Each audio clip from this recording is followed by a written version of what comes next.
Books, books, books! A book, the power we have of the word, the power you hold in your hand. Yeah, a book today, a book tomorrow. Nourish your mind, strengthen your mind. Read for knowledge, grow in faith. Read for life, build your knowledge. A book, so you've got to read your book. Join us every Wednesday here at Radio Maria Nairobi for the Power to Read program, a book review program that introduces you to the world of books. Welcome to the Power of Reading, a book review program that discusses the latest Catholic books. A book is a dream you hold in your hand. This program is prepared for Radio Maria Nairobi and presented to you by the Daughters of St. Paul. Hello, dear listeners, and welcome once again to the Power of Reading program here at Radio Maria Nairobi, a Christian voice in your home. I am your host and presenter, Sister Beatrice, and today we continue our journey, the 6th program, as we continue to serialize and review the book, A History of the Catholic Church.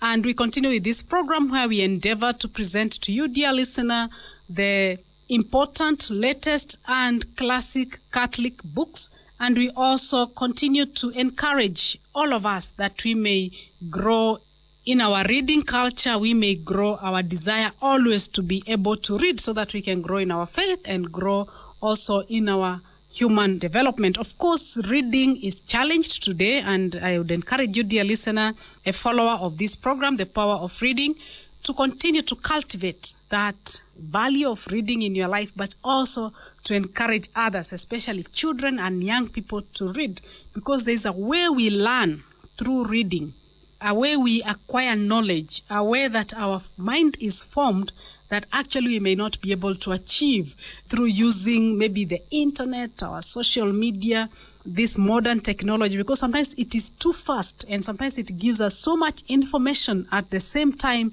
that we don't have enough time to digest. And reading actually helps us to focus. And we want to believe in this program, as we promote the culture of reading, that the book is still one of the best inventions of human history, and it still has some value to instill to us as human beings. So today we are going to have our last program as we review the book, A History of the Catholic Church, a book that has been written by Father Norbert Bruckmann and Father Umberto Pescantini. And we have actually made a very long journey with this book, looking at the life from the time of Christ, the time of the apostles, the early Christians, the Roman Empire, the persecutions, the Christianity being legalized as one of the religions, or probably the most important religion of the time of the Roman Empire.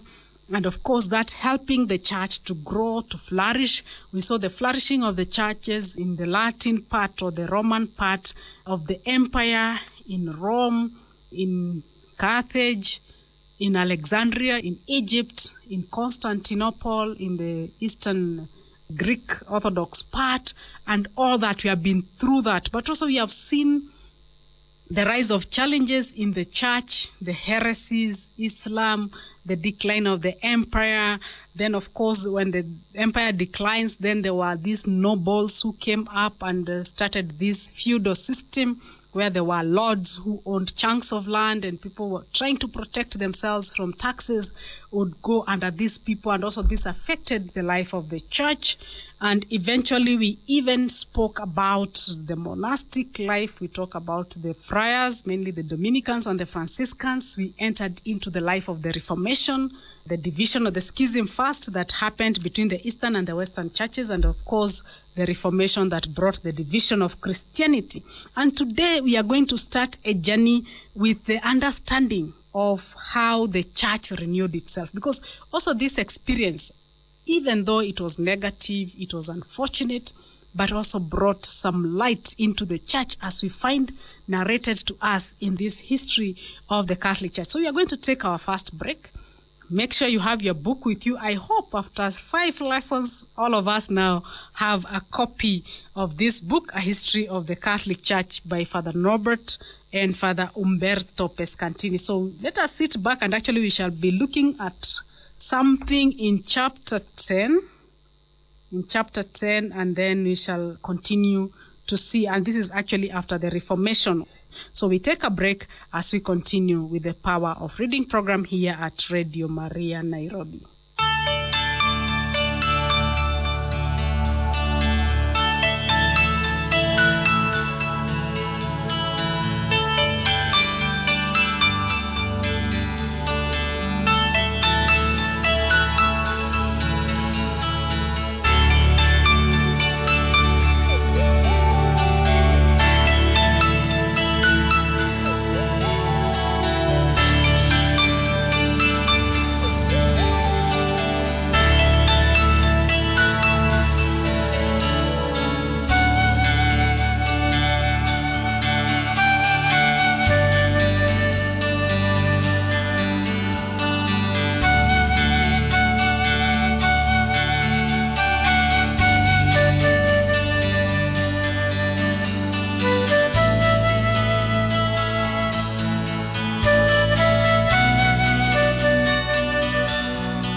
You are listening to the Power of Reading program here at Radio Maria Nairobi, a Christian voice in your home. I am your host and presenter, Sister Beatrice from the Daughters of St. Paul.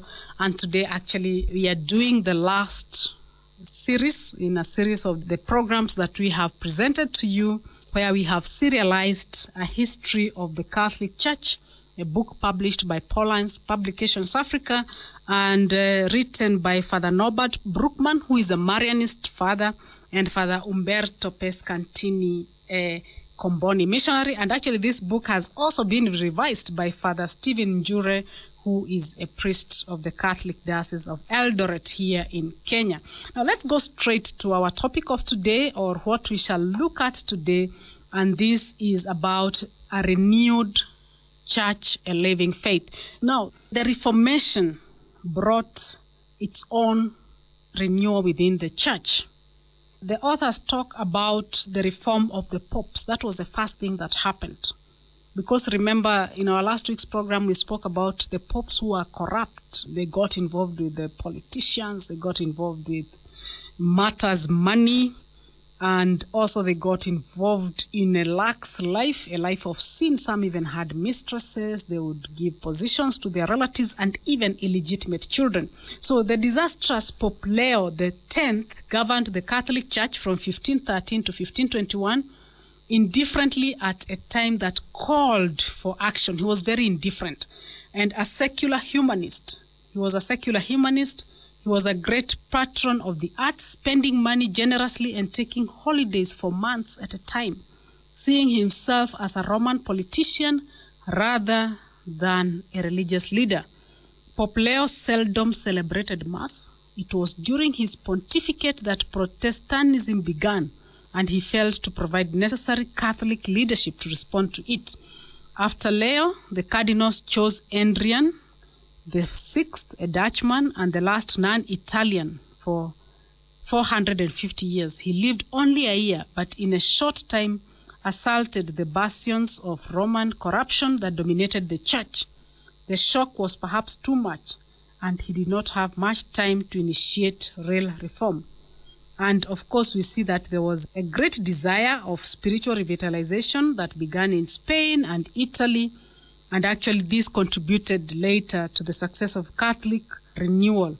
And actually what happens here is that there was this formation of the basic Christian communities called Oratory of Divine Love, which included men who became cardinals, bishops, and brought spiritual renewal into the heart of the papal offices, which had been entrenched source of resistance to change. And bishops like Gian Ghiberti of Verona, a member of the Divine Love movement, showed what was possible when a selfless shepherd fulfilled his vocation. And of course, a diocese like Verona in northern Italy became an example, a standard example of a reform on the decrees of the dioceses.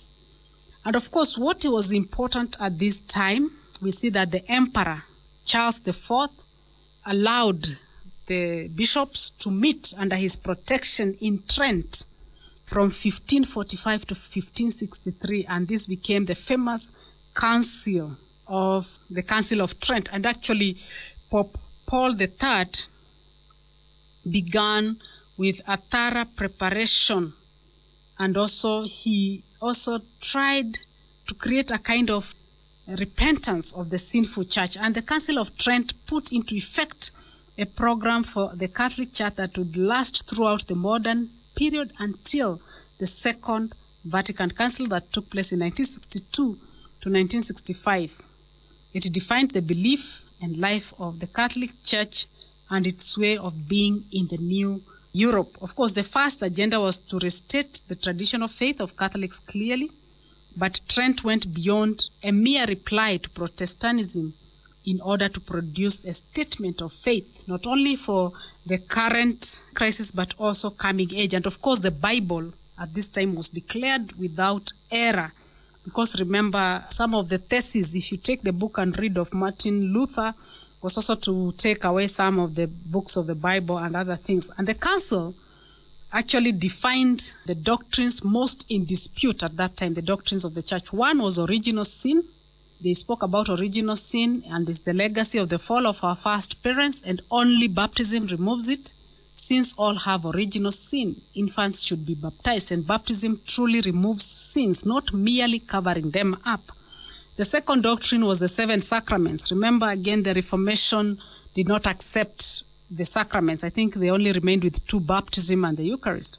And there are 7 sacraments instituted by Christ and not by the church. And each of these was explained, and the true presence of Christ in the Eucharist was defended. The body and blood of Christ are substantially present with its divinity.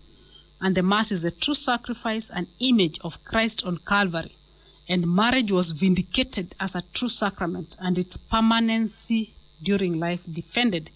Third, abuses regarding the veneration of the saints were corrected, but the honor given them was declared not taken from God. Relics should be shown respect and images honored as a sign of the one they represent, even though they have no intrinsic power in themselves. 4, indulgences were continued with a proper understanding. And also these indulgences can be applied to the dead if somebody does penance on their behalf. And 5th, the council presented a long teaching on justification, giving the church clear statement of its doctrine on personal salvation. Salvation, the council taught, comes from God alone, with the individual's free cooperation. Faith alone cannot justify a soul without hope and charity.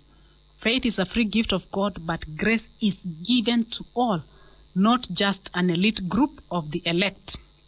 And grace is only lost by mortal sin, but it is restored by repentance and sacramental confession, because God is ever merciful and forgiving.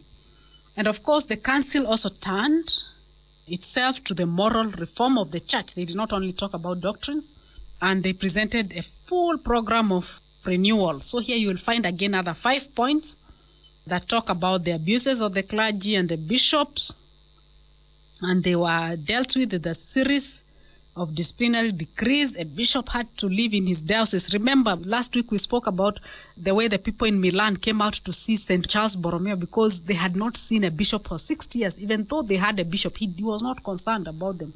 So a bishop was to live in his diocese and visit all parishes and institutions every 2 years.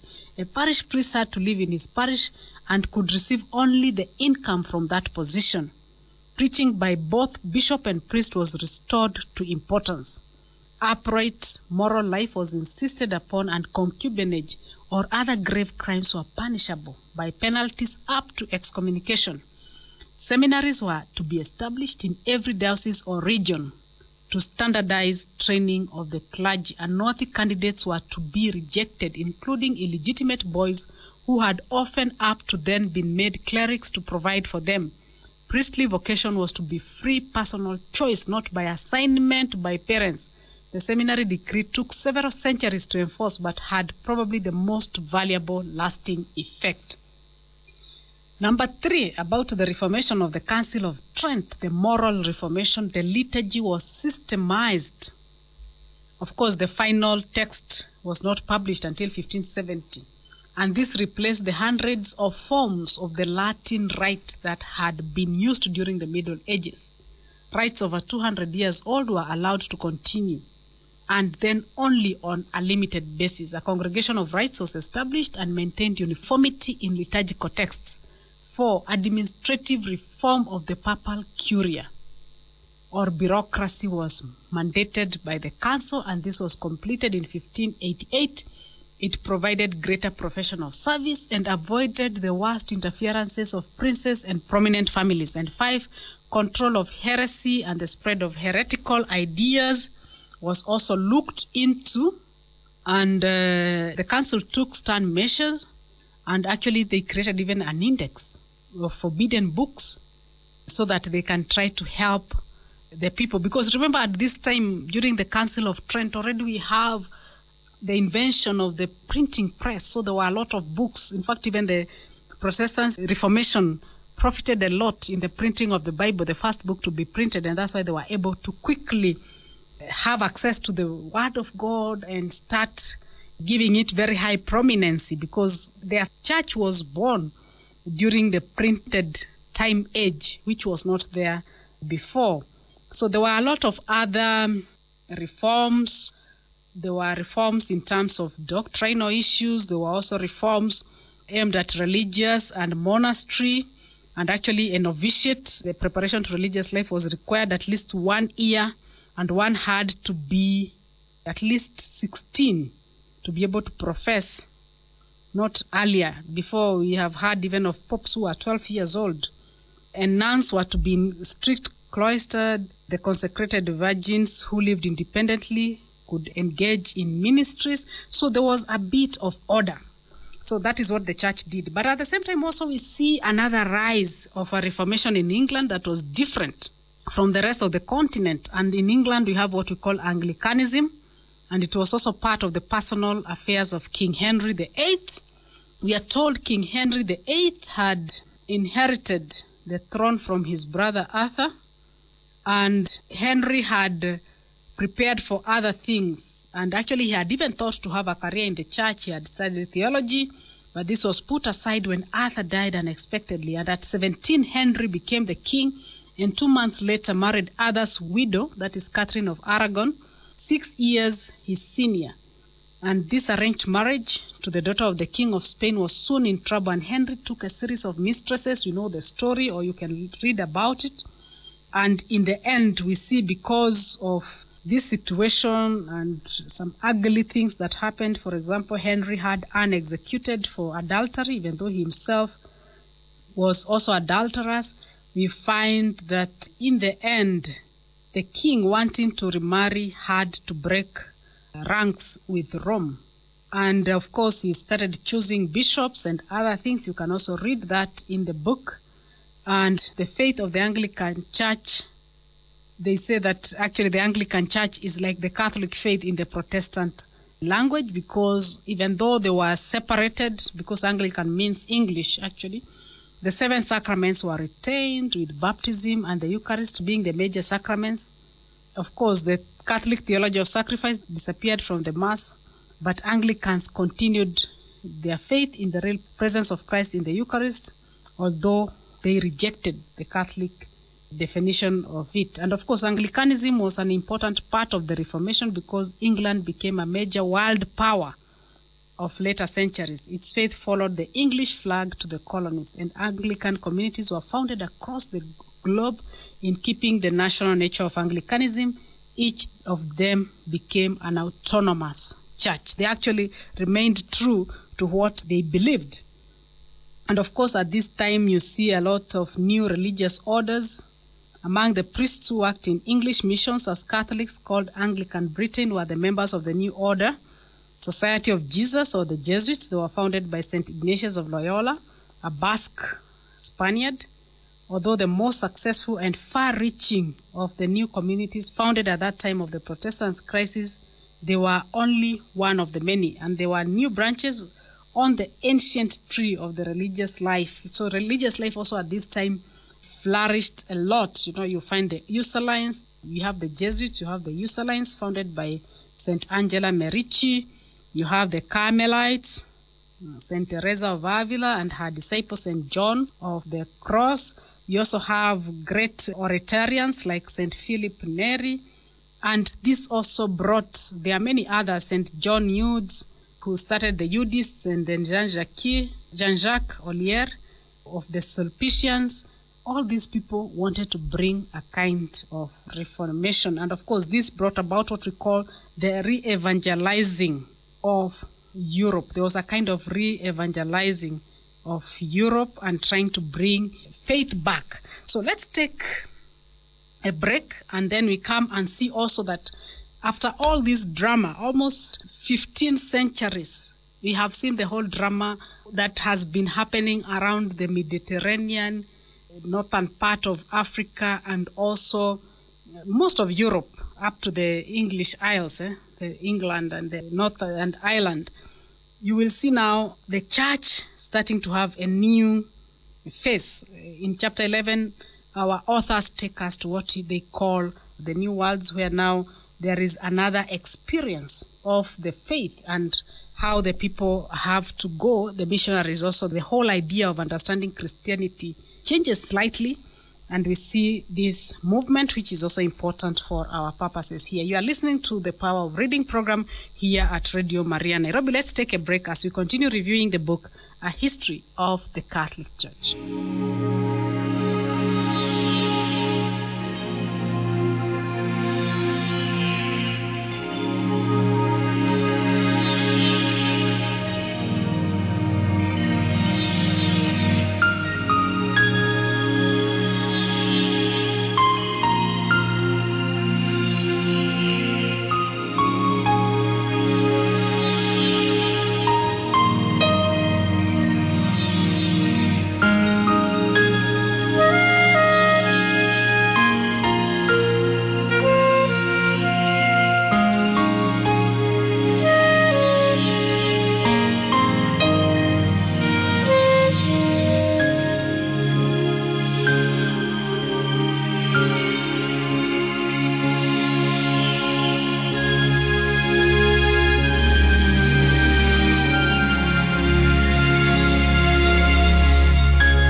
are listening to the Power of Reading program here at Radio Maria Nairobi, a Christian voice in your home. I am your host and presenter, Sister Beatrice, from the Daughters of St. Paul, and we continue reviewing the book, A History of the Catholic Church. Actually, this is our 6th program. We are reviewing, but actually serializing this book, A History of the Catholic Church, because it has a beautiful, beautiful history. This book is written by Father Norbert and Father Umberto.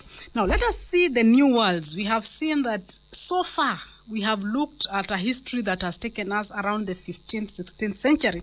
And we know in our history, we see that there was this idea that came out, and there was this exploration.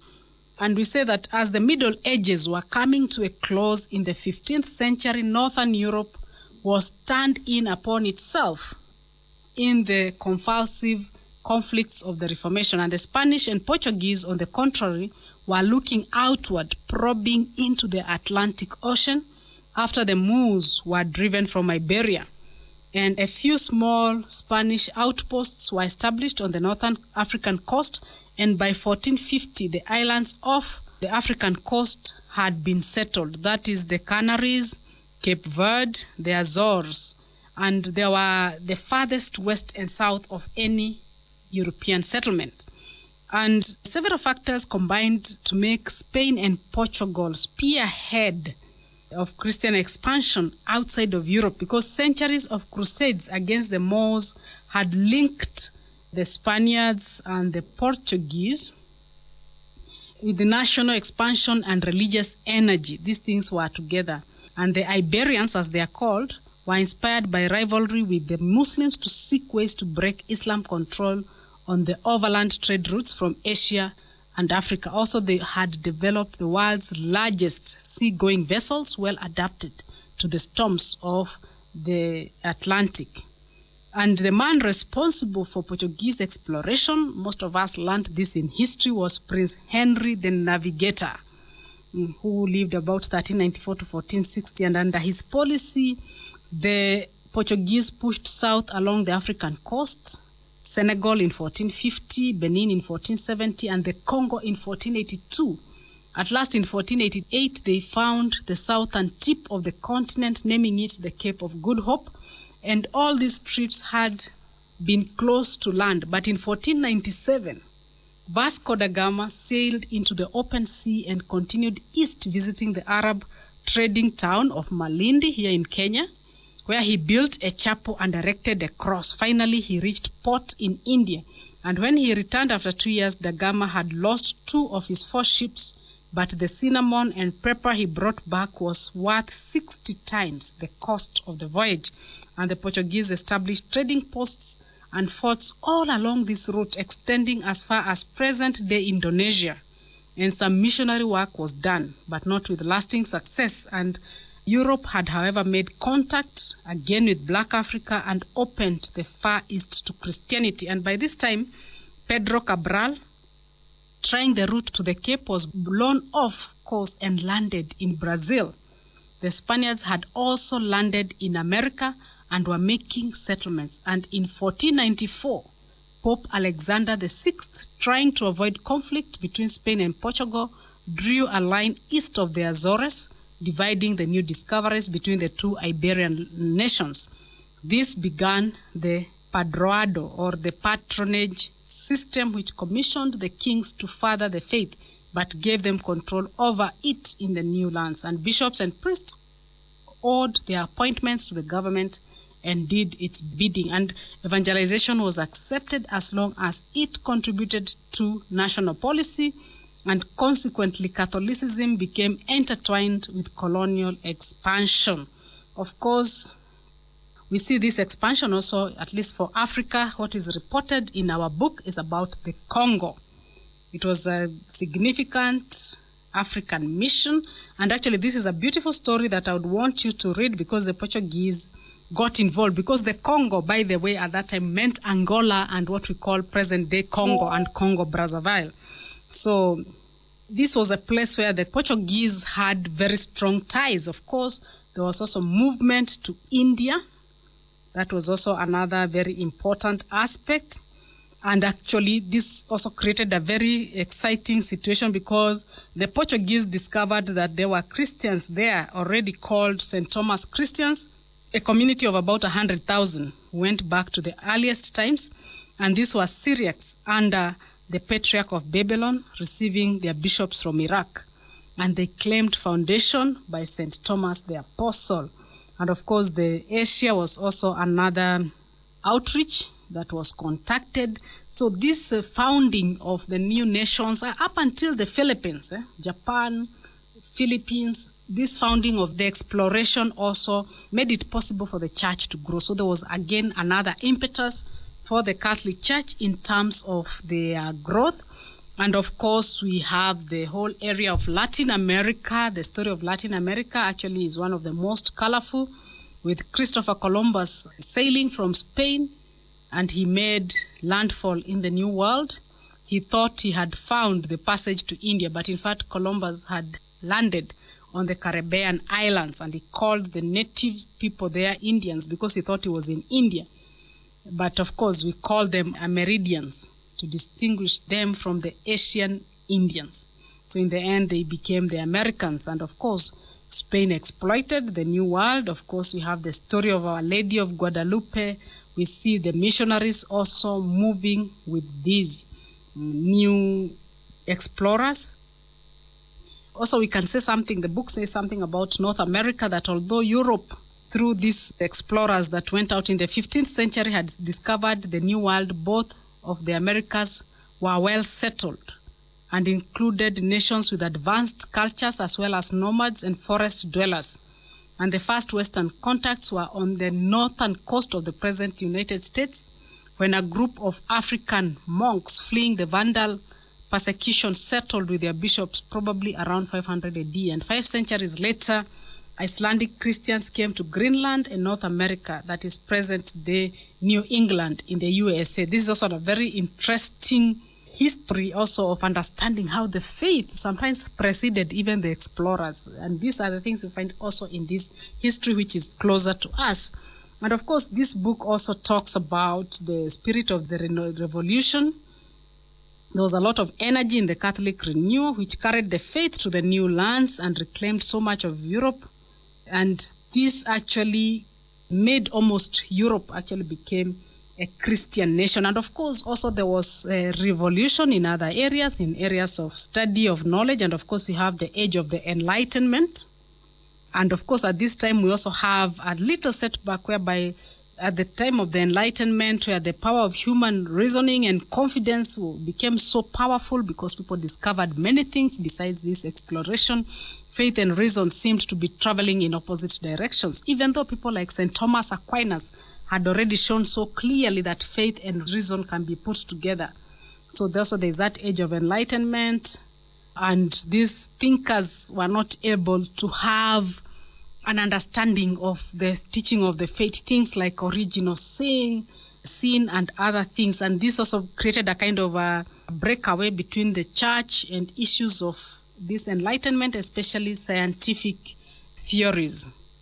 And of course, there was also the French Revolution. France monarchy fell, and the people, the common masses, wanted to have their rights. Of course, this revolution also had effects in the church. We see dramatic figures like Napoleon and what he was able to do and what effects that had on the church, because Napoleon actually ended up oppressing the church so much, affecting religious life. And again, in this 18th century, we see a renewed church. We see liberal Catholicism, which became a movement of intellectuals and things like that. Then, of course, we have the Industrial Revolution that also had an effect within the church. It came with its prosperities, but also it brought a lot of suffering among the people, and the church had to react, or at least to defend the people. So all this is all parts of the life of the church, and that's why I am so convinced that this book is so important, because history teaches us, because we are told history repeats itself, not in the facts that happen, but things that happen within society. Today we are able to talk about what we can call the social teaching of the church, because there was an experience of a feudal system Eventually, there was an experience of what we call the Industrial Revolution, people being made to work for hours and hours, and the church also had to defend these poor. They may had their bread, but their rights were infringed, and that meant that the church had to develop a certain way of responding to that in line with the teachings of the gospel. And that's why you find in the Catholic Church we also have the social teachings of the church, beginning with the famous encyclical of Pope Leo XIII, Rerum Novarum, of the new things. And of course, this was not him who just started, but at least that is the recording we have of starting to talk about things like just wages, not making people to work for so long. People should be able to rest and to have their rights respected. Today, we are concluding a long journey that we have had for the last 5 weeks in serializing the book, A History of the Catholic Church, a book that is written by Father Norbert Bruckmann and Father Umberto Pescantini. And actually now I take you almost towards the end of this book, where it talks about the new communities. Of course, we have jumped some of the chapters that talk also about the making of a secular Europe, where we see now Europe redefining itself. We have seen the Industrial Revolution and other things. And in this situation, we saw that in Europe at a certain point, there was a period of suppressions of the Catholic Church or religious orders, the conditions of workers causing a lot of suffering, and large numbers forced to migrate. Now we are about the 19th century. And by the end of the century, several great powers, mainly England, France, Germany, Austria, vied for dominance. And in 1914, of course, we have the explosion of the massive war, the First World War, and eventually we shall have the Second World War. And this also left Europe devastated, but also the church itself devastated. But of course, we have great also saints that emerged at this time. And actually, I would just want to mention two, who are actually some of the simplest saints we have had. We have Saint John Vianney, who was a simple pastor in eastern France and spent his life in the insignificant village of Ars. And of course, we have Saint Teresa of Lisieux, or Saint Teresa of the Child Jesus, who was a Carmelite cloistered nun, hidden from the eyes of the world, born to a rich family, a bourgeois family. And we have her spiritual autobiography, The Story of a Soul, where he taught us or teaches people the little way, a simple path to holiness in everyday life. And actually it was very, very appealing to the laity. And the little flower, as Therese was nicknamed, became one of the most popular saints of modern times. And of course, during this time also we see the promulgation of two dogmas, the Immaculate Conception in 1854 and the infallibility of the papal teaching in 1870, that were proclaimed by the First Vatican Council, which actually did not end. That's why we have a Second Vatican Council. It was stopped because there was a war in 1869 that broke out, the Franco-Prussian War. So after that, the authors also lead us through the whole idea of understanding the challenges that the faith went through, but at the same time, we see that even though many religious orders were left devastated, there was still a renewal in terms of religious communities.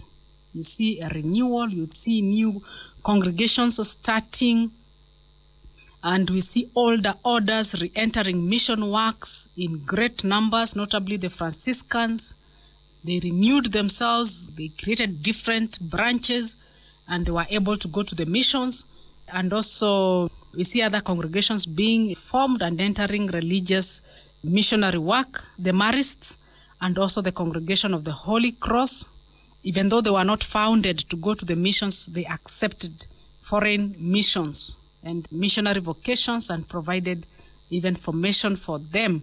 So we see this very, very important. And also Rome, the Vatican expanded their missionary strategy. It became a strategy of the church, coordination through the Congregation for the Propagation of Faith, which was actually established in 1622, centralized the direction. Association of laity promoted foreign missions, raised funds, fostered vocations, And really, this is amazing, looking at what the church had gone through, that people were able to go out. So you find that there were new Catholic missions outreach, impossible even for Protestants. And we see Mill Hill missionaries going out. We see the White Fathers. We see other Oblates of Mary Immaculate going to Canadian missions. We see the Sacred Heart Fathers, the stalwarts of the Hawaiian Islands. There were so many groups moving around, and there was this like explosion of missionaries, Comboni missionaries, Franciscan missionaries of Mary, even founded outside of Italy, in Madras, in India, and so many other groups. So thank you very much for being with us. Continue reading, continue knowing the history of the church as we continue to progress in our culture of reading here at Radio Maria Nairobi in this program, The Power of Reading. And at this time, I take this opportunity to thank Mr. Timothy Morethi, our studio technician and engineer, for recording and even editing and mixing this program for Radio Maria Nairobi here at Pauline's Studio Nairobi. I have been your host and presenter. It has been one of my greatest joy to share with you the history of the church. I'm actually a person who loves history so much. I might even bore you talking about history. I find it very interesting, very exciting, and it has been a great pleasure for me to share with you this book, A History of the Catholic Church by Father Norbert Bruckmann and Father Umberto Pescantini, published by Pauline's Africa. You can get it from any of our bookshops, Catholic bookshops, Pauline Books and Media Centers. You can also buy it through www.paulinesafrica.org. And if you'd want to re-listen to these programs that have serialized the history of the Catholic Church, you can visit Radio Maria website page and be able to download our podcast there. I've been your host and presenter, Sister Beatrice. It has been a great pleasure. May God bless you, and let us meet next week. You have been listening to the Power of Reading program. Join us next week as we continue discovering the wonderful world of books. This program is prepared for Radio Maria Nairobi and presented to you by the Daughters of St. Paul.